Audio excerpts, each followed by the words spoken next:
नमस्कार, आप सभी का स्वागत है आज के इस वीडियो में। इस वीडियो में हम संसाधन एवं विकास अध्याय के बीच में जो प्रश्न पूछे गए हैं उसके उत्तर आज के इस वीडियो में हम देखेंगे। प्रश्न पहला है, कृषक कारीगर समाज में मनुष्य के लिए क्या क्या प्राकृतिक संसाधन रहे होंगे? एक विस्तृत सूची बनाइए। इसका उत्तर है, कृषक कारीगर समाज में मनुष्य के लिए अनेक वस्तुएं प्राकृतिक संसाधनों के रूप में उपलब्ध थीं। उनकी सूची इस प्रकार है: जल, पत्थर, कंदमूल, खाल, पेड़ पौधे, फल फूल, रेशेदार पदार्थ, लोहा, अग्नि, बांस, जानवर, मिट्टी आदि। इनका उपयोग करते करते मनुष्य आज की सभ्यता तक पहुंचा है।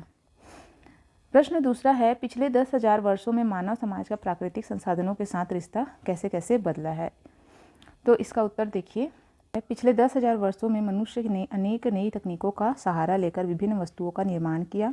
मिट्टी को पकाकर बर्तन बनाना, रेशों से कपड़े बनाना, पत्थरों से औजार बनाना, पशुओं का पालन करना, बीजों को बोकर फसल उगाना, जल से सिंचाई करना, मिट्टी एवं लकड़ी से आवास बनाना।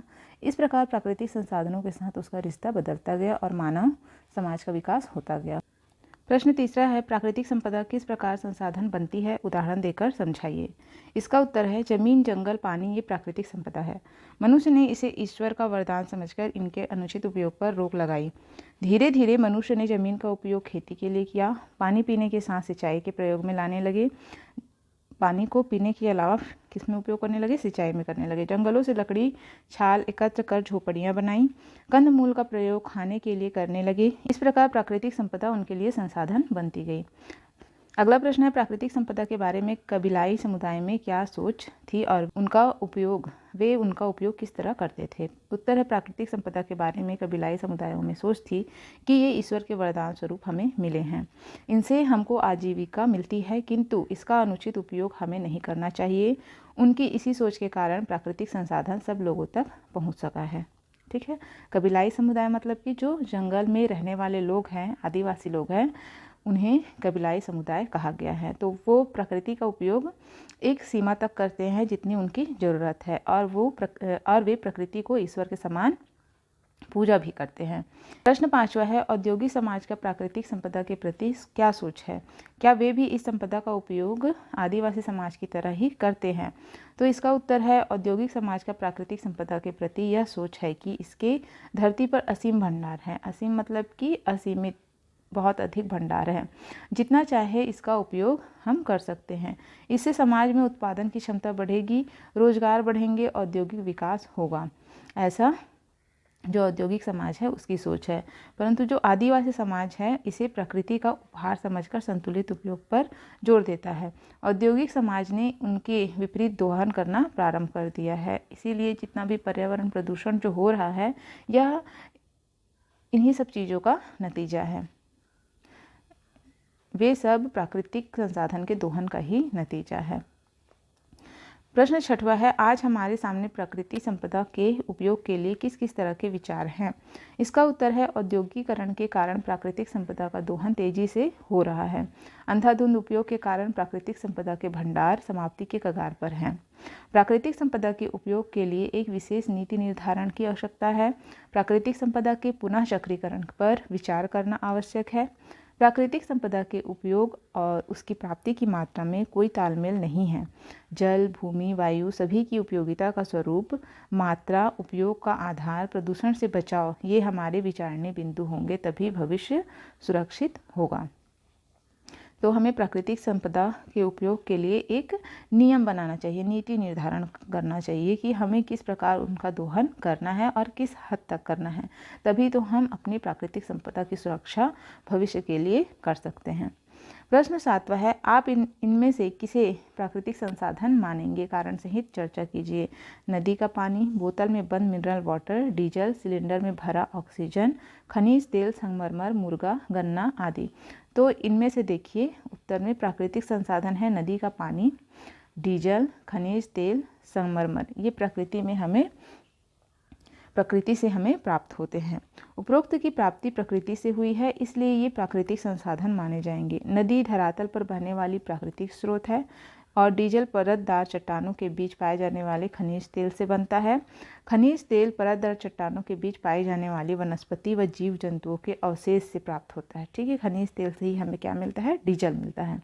पृथ्वी के अंदर पाया जाने वाला चूने का पत्थर धरातल के ताप एवं दबाव से परिवर्तित होकर संगमरमर बनता है। तो यह भी पूर्णतः प्राकृतिक है। इस प्रकार प्रकृति से प्राप्त ये पदार्थ ही प्राकृतिक संसाधन माने जाएंगे। जो बाकी है उसे मनुष्य खुद बनाता है, जैसे कि बोतल में बंद मिनरल वाटर ये मनुष्य ही बनाता है, और सिलेंडर में भरा ऑक्सीजन ये भी प्रकृति में नहीं मिलता है, खुद मनुष्य बनाता है। मुर्गा है, उसे भी मनुष्य पालता है। गन्ना भी मनुष्य उगाता है। ठीक है, तो ये सारी चीज़ें जो हैं जो मनुष्य अपने फ़ायदे के लिए बनाता है या उगाता है वह प्राकृतिक संसाधन में नहीं आएगा। प्रश्न 8वां है, अगर हम जंगलों की लकड़ियों का उपयोग करना चाहते हैं तो उनके नवीकरणीय चक्र से कैसे मेल बिठाएंगे? तो इसका उत्तर है, यदि हम जंगलों की लकड़ियों का उपयोग करना चाहते हैं तो हमें एक वृक्ष काटने के पहले 10 वृक्ष लगाकर उन्हें बड़ा करना होगा। जब वे पर्याप्त बड़े हो जाएं तब एक वृक्ष काटना होगा। पौधे को वृक्ष बनने में कम से कम 5 या 10 वर्ष लगते हैं। काटने में 1 दिन का समय लगता है। इसी योजना से नवीकरण चक्र से मेल बिठा सकते हैं। तो जैसे हमें जंगलों का नवीकरण अगर करना है तो जितना हम पेड़ पौधे काट रहे हैं उसके 10 गुना हमें उगाना होगा, तभी तो हम जंगलों का नवीकरण कर सकते हैं। ठीक है। प्रश्न 9 है, भूजल का नवीकरण चक्र किस तरह काम करता है? हमें भूजल का उपयोग किस तरह करना चाहिए? तो इसका उत्तर देखिए, भूजल का नवीकरण चक्र बनाने के लिए वाटर हार्वेस्टिंग आवश्यक है। वर्षा का जल धरती के अंदर रिस कर जाने से भूजल का स्तर बढ़ता है। सड़क पर दोनों किनारे घास के मैदान छोड़ने चाहिए, क्योंकि घास पेड़ पौधों से ही पानी रुक कर नीचे रिसता है। अगर घास या पेड़ पौधे नहीं होंगे तो पानी जमीन के ऊपर ही बह जाता है। जल रिस कर अंदर पहुंचेगा। देखिए, सड़क पर दोनों किनारे घास के मैदान छोड़ने चाहिए, जिससे जल रिस कर अंदर पहुंचेगा। सड़कों पर सीमेंट लगाने से रोकना पड़ेगा। जो सड़क के किनारे सीमेंट लगे होते हैं उसे हमें रोकना पड़ेगा। उसके बजाय क्या लगाना पड़ेगा? हमें घास लगाना पड़ेगा। इससे जल रिस कर पृथ्वी के अंदर नहीं पहुंच पाता है। भूजल का उपयोग करने के पहले उसकी सुरक्षा और स्वच्छता आवश्यक है। नदियों का कचरा निकाल कर उसका पुनः उपयोग करना चाहिए। जल शुद्धिकरण का कार्य सतत होते रहना चाहिए। यह प्राकृतिक नवीकरण का आधार है। तो देखिए, नदियों में जो कचरा फेंका जाता है उसे निकाल कर पुनः उपयोग करना चाहिए, या फिर नदियों में कचरा फेंकना ही नहीं चाहिए। अगर फेंक दिया है तो उसे निकालना चाहिए। नदियों को साफ़ करना चाहिए, तालाब को साफ़ करना चाहिए, जो कुएं हैं उसकी सफाई करनी चाहिए। जल का शुद्धिकरण कार्य को निरंतर करते रहना चाहिए। प्रश्न 10वां है, तालाबों में मछलियों का नवीकरण किस तरह होता है? हमें उनका उपयोग किस तरह करना चाहिए? इसका उत्तर है, तालाबों में मछलियों का नवीकरण तभी होता है जब मछली अंडे देती है और फिर नई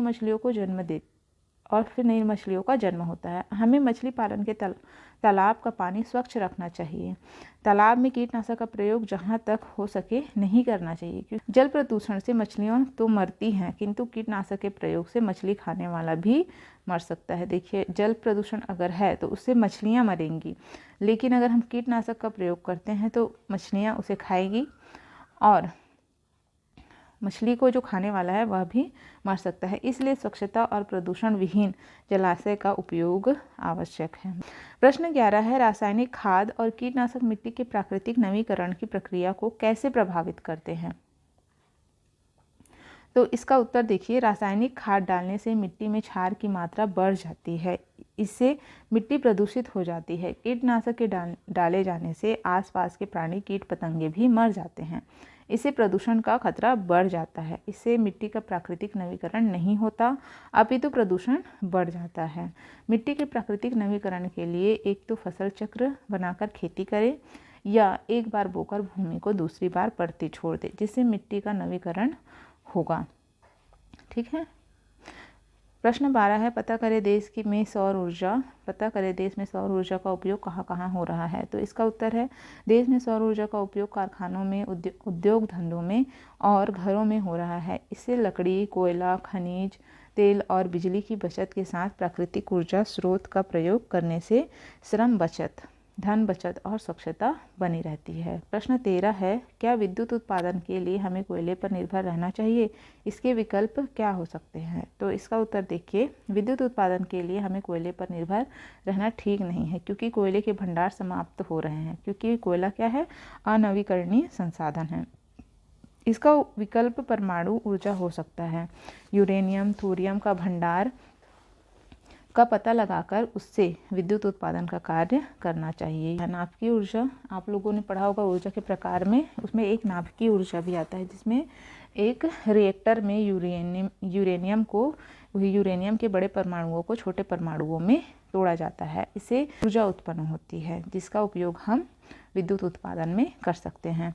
प्रश्न 14 है, धातु के अलावा और क्या चीज़ें हैं जिनका पुनर्चक्रण किया जा सकता है? इसका उत्तर है, धातु से बनने वाली वस्तुओं का पुनर्चक्रण किया जा सकता है। जैसे बॉक्साइट से एल्युमिनियम प्राप्त होता है। ठीक है, बॉक्साइट जो है वो कच्चा माल है एल्युमिनियम का। बॉक्साइट से एल्युमिनियम बनाया जाता है। तो एल्युमिनियम का पुनर्चक्रण किया जाए तो बॉक्साइट के भंडार रह सकते हैं, चूँकि हम एल्युमिनियम से पुनः बॉक्साइट तो नहीं बना सकते, इसलिए हम क्या कर सकते हैं? एल्युमिनियम का पुनर्चक्रण कर सकते हैं। एल्युमिनियम को पिघलाकर फिर से हम उसे नए सांचे में डालकर नया रूप दे सकते हैं, और इससे क्या होगा?